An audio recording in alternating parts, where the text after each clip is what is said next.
Hello, my name is Jude Xavier, and I'm here to help you get started with Cavli CQS290 EVK. Let's get to it. Here we have the CQS290 EVK.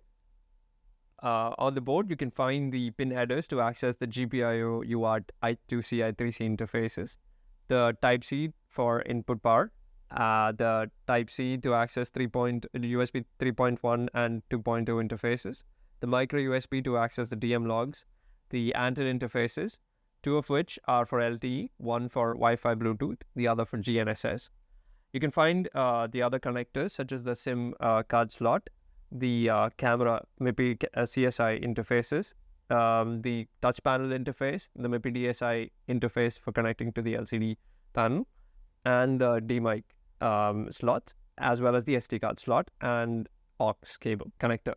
Along with it, you will find the antennas, which come within the DDK kit, and an active GNSS antenna, the Type-C cable, the 13 megapixel camera, as well as the 8-inch LCD display, along with the touch panel connector, FPC connector, as well as the MIPI DSI connector.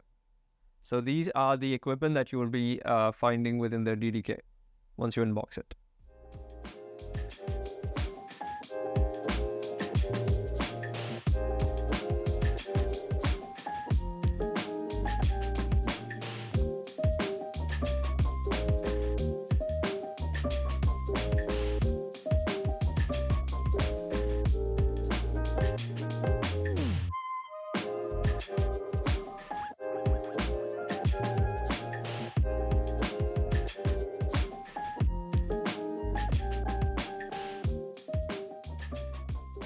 Now we are about to connect the display interface.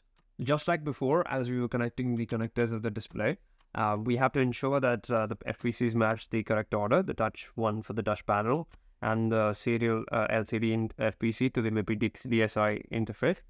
Ensure the locking mechanism has been turned into the unlocked state. Now I'll connect.